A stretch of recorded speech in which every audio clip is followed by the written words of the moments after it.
जीवन में 4 उद्देश्य हैं।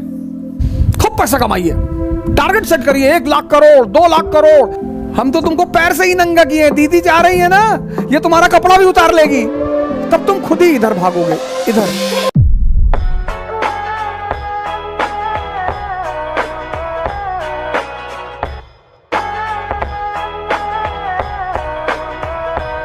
जीवन में 4 उद्देश्य हैं। धर्म, अर्थ, काम और मोक्ष। बड़ा साइंटिफिक फॉर्मूला है सर, ये बहुत वैज्ञानिक। इसीलिए हिंदू अपने बच्चों को कभी नहीं कहते बचपन में कि धार्मिक ग्रंथ पढ़ लो, कहते ही नहीं हो। इसका मतलब हिंदू धार्मिक है? बिल्कुल नहीं। पहला उद्देश्य कहते हैं जीवन का धर्म। धर्म मतलब शिक्षा, एजुकेशन। और मैंने कहा आपसे, शिक्षा का मुख्य उद्देश्य सिर्फ एक है, दिमाग को जिंदा करना। आपका दिमाग जिंदा हो जाए, आप डॉक्टर बनिए, आप इंजीनियर बनिए, आप आईएएस बनिए, आप साइंटिस्ट बनिए, आप एंटरप्रेन्योर बनिए, आपको जो मन में आए बनिए। लेकिन शिक्षा नौकरी कराने के लिए नहीं है, शिक्षा नौकर बनाने के लिए नहीं है। शिक्षा का उद्देश्य है दिमाग को जिंदा करना। और जब आप दिमाग जिंदा हो जाएगा तब आप पैसा कमाइए, अर्थ, मनी। खूब पैसा कमाइए, टारगेट सेट करिए, 1 लाख करोड़, 2 लाख करोड़। इस देश में बहुत लोग आपको मिलेंगे डायलॉग मारते हुए कि अरे पैसा तो भैया बदमाशों के पास भी है, और पैसा तो भैया नाचने वाले भी कमाती है भैया, और पैसा है क्या भैया, हाथ का मैल है। दिखा, निकाल के दिखा।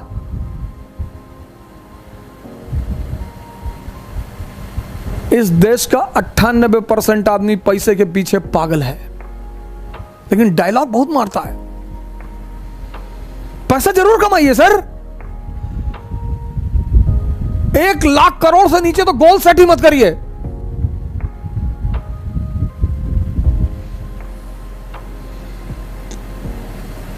जब सपने में ही मोहब्बत करनी है तो डेमी मूर से कर लें,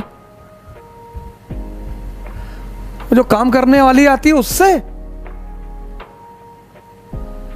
जब सपना ही देखना है, इस देश में लोग सपना देखने से डरते हैं।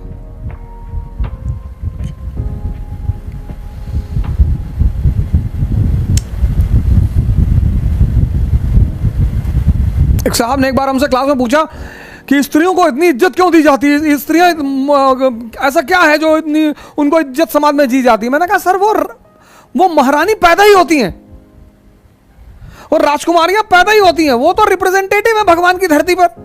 बोले कैसे? मैंने कहा स्त्री चाहे जिस घर की हो, चाहे वो रिक्शा वाले की घर की हो, चाहे आईएएस के घर की हो, चाहे प्रधानमंत्री के घर की हो, वो हमेशा कहती है मेरे सपनों का राजकुमार।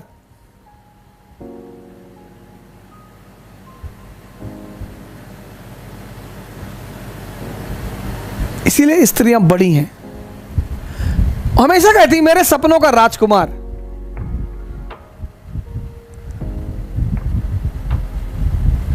लड़के तो किसी को भी सपने में देख लेते हैं,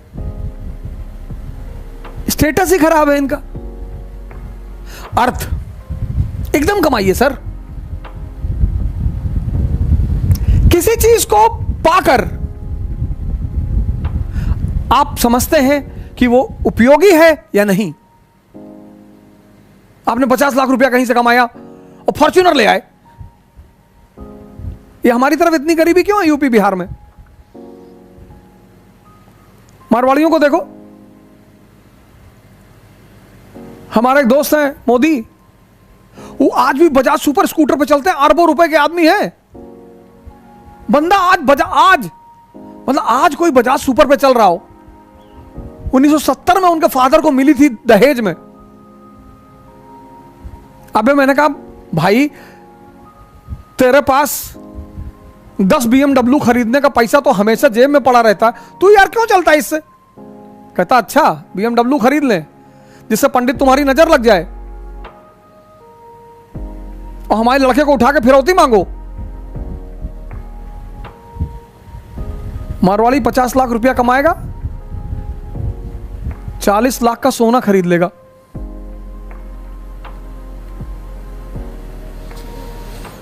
कभी जरूरत पड़ी तो मनी पड़ा हुआ उसके पास। बाकी ब्राह्मण ठाकुर लोग पैसा कमाएंगे या फॉर्च्यूनर ले आएंगे, उस पर नीचे पीछे स्टिकर लगवाएंगे महाकाल, और 4 दिन बाद अगर घर में जरूरत पड़ गई पैसे की तो वो तो लोहा है।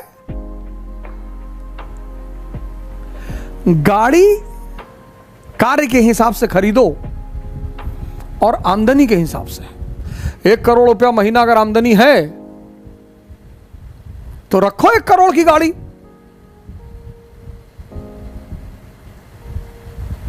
इस देश में लोग नेसेसिटी के हिसाब से सामान नहीं खरीदते, भौकाल।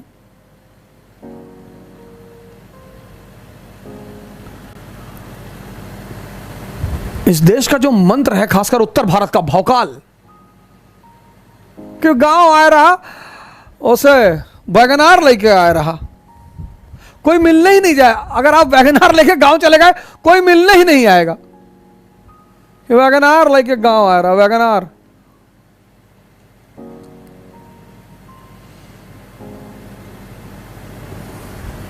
खूब पैसा कमाओ, भोग करो। बड़ा प्यारा वर्ड है भोग। पैसा कमाओगे तो काम, काम का मतलब भोग। अच्छा खाओ, अच्छा पियो, अच्छा घूमो, खूब भोग करो। बड़ा प्यारा वर्ड है भारतीय संस्कृति में भोग, बहुत जबरदस्त वर्ड। आप आईएएस बन गए तो आपके रिश्तेदार कहेंगे अरे भैया आईएएस बन गए, भोग रहे हैं,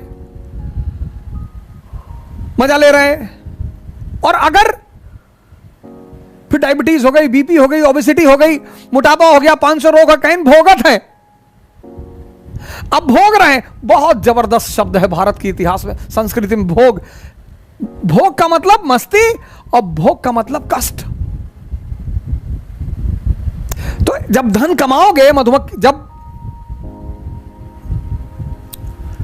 कुछ लोग मक्खी फंसाने के लिए मक्खी का वो जो आता नेट, उसको खरीदते हैं मक्खी पकड़ने के लिए।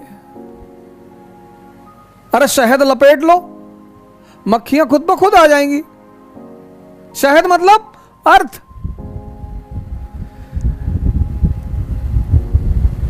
जाओ 10 लाख रुपया ससुराल लेके, जीजू जीजू। जूजू जो वर्ड है ना, जूजू, अजीब सा वर्ड को डिफॉर्म कर दिया गया है। अब लोग, मैंने देखा लोग इसको बड़ा एंजॉय करते हैं और लड़कियां मजा लेती। शादी में एक रस्म होती ना जूता चुराने वाली, वो इंडिकेशन है कि हम तो बहन है, अभी तो नंगे पैर के हैं, दीदी तो हमारी कपड़ा भी उतार लेगी। बड़ा प्यारा रस्म है वो जूता चुराने वाली। हमने बड़ा विचार किया, मंथन किया उसमें कि यार ये जूता क्यों चुराते हैं यार। तुमने कहा अरे बाप रे, कितना बड़ा इंडिकेशन है कि हम तो बहन है, हम तो तुमको पैर से ही नंगा किए, दीदी जा रही है ना, ये तुम्हारा कपड़ा भी उतार लेगी।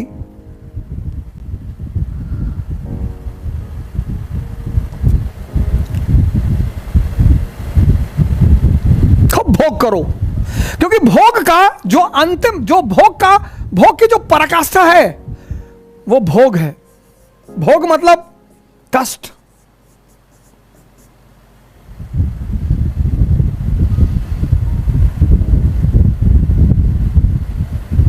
कभी आश्रम जाओ, पतंजलि स्वामी करमवीर से मिलो। स्वामी करमवीर हमारे,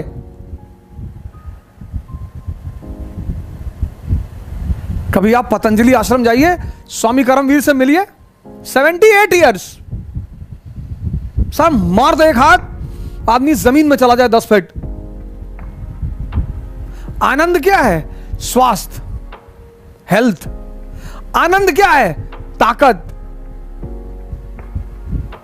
आनंद पिज्जा नहीं है, लेकिन खाने दो, एक राउंड खाने दो पिज्जा। आप पतंजलि जाओ, वहां वो कोई रिक्शा वाला नहीं मिलेगा कपालभाती कर, सब बड़े बड़े लोग, ब्यूरोक्रेट, बिजनेसमैन, इंडस्ट्रियलिस्ट, कैपिटलिस्ट, अरबों अरबों रुपए के लोग लौकी का जूस पी रहे हैं सुबह सुबह। उनका ड्राइवर बाहर बैठ के 2 किलो मिठाई खा रहा है और वो अंदर लौकी का जूस पी रहे हैं।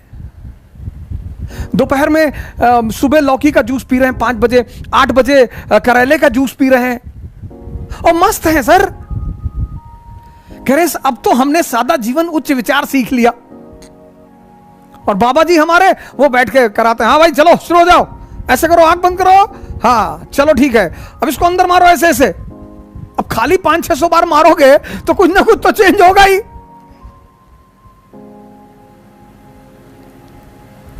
इसीलिए हिंदुस्तान की संस्कृति कहती है कि the peak of materialism is the beginning of spiritualism. हम क्यों पिछड़ गए?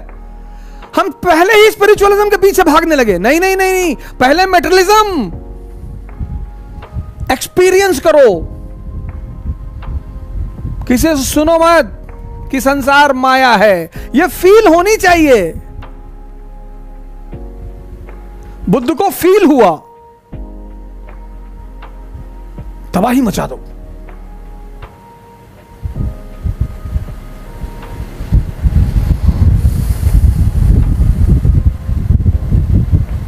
ये पहले मस्ती करो, इंद्रियों का दोहन हो जाएगा। इंद्रियों की एक सीमा है, डायबिटीज हो जाएगी, शुगर हो जाएगा, बीपी हो जाएगा, यूरिक एसिड बढ़ जाएगा, क्रेटिनिन बढ़ जाएगा, शादी कर लोगे, पैसा आएगा, वैसे ही शादी हो जाएगी तुरंत। इस कंट्री में तो लोग इंतजार करते रहते हैं, आपकी शादी नहीं हुई है, कोई आपको पूछा, आपके पास नौकरी नहीं है, सोर्स ऑफ इनकम नहीं है, आपसे कोई बात नहीं करेगा, आपसे कोई पूछेगा ही नहीं शादी के लिए।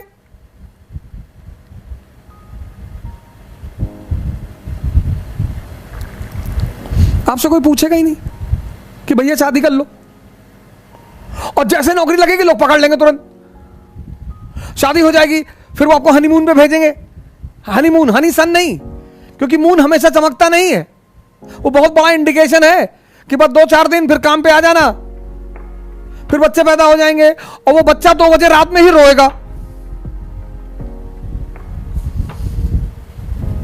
तब पहली बार आपको अंदाजा होगा कि अरे भगवान,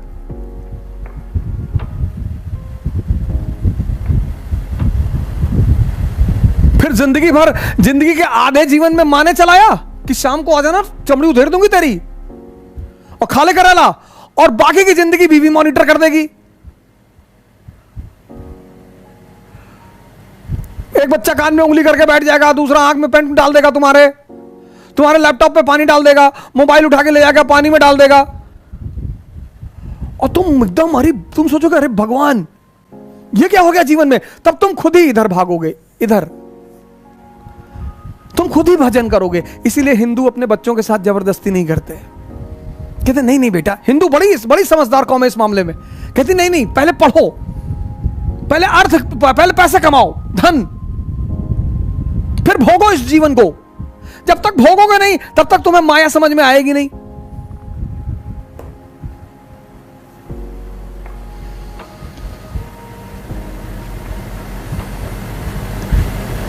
क्योंकि कहीं तो जाके इंद्रियां कहेंगी बस, 50 पे कह देंगी, 60 पे कह देंगी, कहेंगी तो है ही है सर। इसीलिए इंद्रियों पे जिया जाना जो जीवन है, सेंसेस पे, उसको हमने नरक कहा कि इंद्रियां नरक में ले जाती हैं। क्योंकि जहां वो बंद हो जाएंगी, आदत तो तुम्हारी है ही है, अच्छा खाने की, अच्छा पीने की, अच्छा स्त्री की, अच्छा पुरुष की, आदत तो पर डाल ही लियो। तो आदत तो मन में है ना, स्त्रियां फेल कर जाएंगी, इंद्रियां फेल कर जाएंगी। तो अगर 60 पे इंद्रियां फेल की और 20 साल जी लिए तो वो नरक है। ये